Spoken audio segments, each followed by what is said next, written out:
وإخوانهم يمدونهم في الغي ثم لا يقصرون۔ جو لوگ پرہیزگار ہیں جب انہیں کوئی شیطانی خیال چھو بھی جائے تو وہ چوکنے ہو جاتے ہیں اور یاد الہی میں لگ جاتے ہیں اور ان کی بصیرت تازہ ہو جاتی ہے اور حقیقت حال کو دیکھنے لگتے ہیں۔ اور جو شیطانوں کے بھائی بند ہیں تو وہ شیاطین انسی اور جنی ان کو گمراہی میں کھینچتے لیے جاتے ہیں اور انہیں گمراہ کرتے ہیں، کوئی کسر اٹھا نہیں رکھتے۔ تو یہ تھی ان 2 آیتوں کی تلاوت اور ان کا ترجمہ۔ جاننے کی کوشش کرتے ہیں مفسر نے ان 2 آیتوں کے ذیل میں کیا نکات ذکر کیے ہیں۔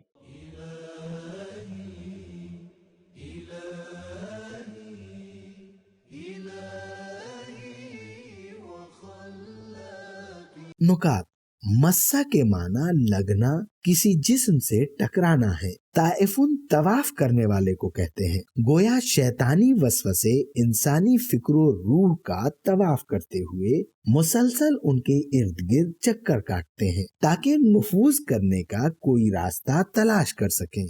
تفسیر نمونہ: اس آیت میں غور و فکر کا شاید مقصد یہ ہے کہ اللہ تعالیٰ کی سننے اور دیکھنے کی قدرت کی معرفت حاصل کی جائے کہ جیسے پچھلی آیت کے آخر میں بیان کیا گیا ہے۔ اس بات پر توجہ ہونی چاہیے کہ اللہ تعالیٰ انہیں دیکھ رہا ہے، ان کی باتوں کو سن رہا ہے۔ اس طرح اللہ تعالیٰ کے سامنے ہر وقت حاضر رہنے کا تصور انسان کو گناہ سے دور رکھتا ہے۔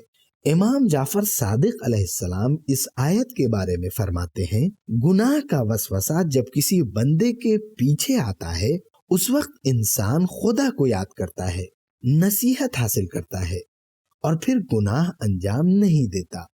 تفسیر نور الثقلین: شیطانی وسوسوں کو دور کرنے کے لیے بعض روایات میں لا الہ الا اللہ کا ذکر پڑھتے رہنے پر بہت تاکید کی گئی ہے۔ تفسیر اثنا عشری: کبھی شیطانی وسوسے دور سے ہوتے ہیں۔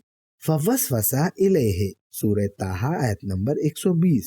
کبھی جان و روح میں نفوذ کر کے شیطان وسوسہ کرتا ہے۔ فی صدور الناس، سورہ ناس آیت نمبر 5۔ کبھی ہم نشینی اور دوست بن کر وسوسہ کرتا ہے۔ فہو لہ قرین، سورہ زخرف آیت نمبر 36۔ کبھی براہ راست رابطہ اور ٹکرانے سے وسوسہ کرتا ہے۔ مسہم۔ تو ہم نے ان 2 آیتوں کے نکات سے واقفیت حاصل کر لی ہے۔ اب بڑھتے ہیں ان 2 آیتوں کے پیغامات کی طرف۔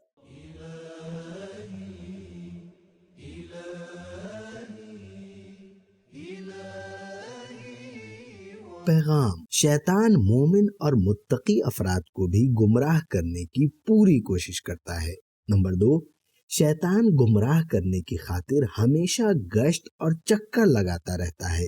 نفسانی اور شیطانی وسوسے جراثیم کی طرح ہر جگہ موجود ہوتے ہیں اور کمزور ایمان افراد کو تلاش کرتے ہیں تاکہ ان پر اپنا وار کر سکیں۔ نمبر 3، علماء سماج کی اصلاح اور تربیت کرنے والوں کو خاص طور پر ہوشیار اور خبردار رہنا چاہیے کہ کہیں ایسا نہ ہو کہ مشکوک اور لوگوں کے ساتھ تعلقات قائم کر کے دشمن کی چالوں اور ان کے جال میں پھنس جائیں۔ لہٰذا ایسے لوگوں کو خاص طور سے خدا کی پناہ طلب کرنا چاہیے۔ نمبر 4، خدا کی یاد انسان کو بصیرت عطا کرتی ہے اور وسوسوں سے محفوظ رکھتی ہے۔ نمبر 5، متقی افراد اللہ تعالیٰ کی طرف متوجہ ہونے کی وجہ سے شیطان اور اس کی چال سے آگاہ ہوتے ہیں۔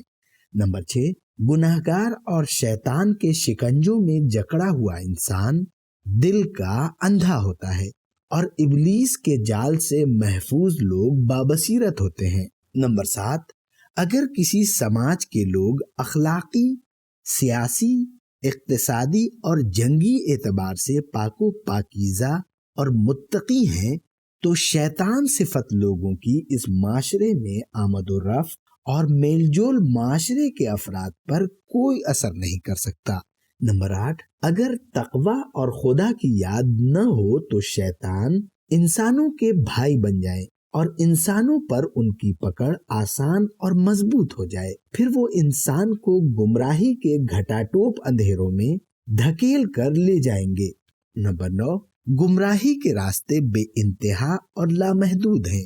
نمبر 10، اللہ تعالیٰ صالح اور متقی افراد کو اپنی ولایت کے سائے میں لے لیتا ہے، جیسا کہ ہم نے پہلی آیات میں پڑھا، لیکن غیر متقی اور بے ایمان لوگ شیطانی جال میں پھنس جاتے ہیں۔ نمبر 11، جو لوگ شیطانوں کے بھائی بن جاتے ہیں، شیطان انہیں گمراہی کے اندھے کنویں میں پھینک دینے کے بعد ان سے دور ہٹ جاتے ہیں اور بھائی چارہ ختم کر دیتے ہیں، پھر ایسے انسان گمراہی کے دلدل میں غرق ہو جاتے ہیں۔ نمبر 12، شیطان صفت لوگ انسانوں کو گمراہ کرنے کے بارے میں کسی پر رحم نہیں کرتے اور کسی سے بھی پیچھے نہیں ہٹتے۔ تو ناظرین، آج کے ایپیسوڈ میں ہمیں یہ معلوم ہوا کہ شیطان ہمیں ہر طرح سے بہکانے کی کوشش کرتا ہے۔ کبھی نزدیک سے بہکاتا ہے، کبھی دور سے بہکاتا ہے، کبھی دوسروں کے ذریعے سے، کبھی ہمارے نفسوں میں نفوذ کر کے ہم کو بہکاتا ہے، اور انسان کو تقویٰ اور اللہ کی یاد سے دور کر کے اپنا بھائی بنا لیتا ہے اور پھر انہیں گمراہ کرتا ہے، اور جب ان کے اوپر اس کی پکڑ مضبوط ہو جاتی ہے تو گھٹا ٹوپ اندھیرے میں انہیں ڈھکیل دیتا ہے کہ جہاں سے نجات پانا ناممکن ہو جاتا ہے۔ تو اس رمضان سبیل قرآن کے ساتھ قرآن پڑھیں بھی، قرآن سمجھے بھی۔ ملتے ہیں اگلے ایپیسوڈ میں، تب تک کے لیے شکریہ، خدا حافظ۔ سبیل قرآن، قرآنی سماج کی پہچان۔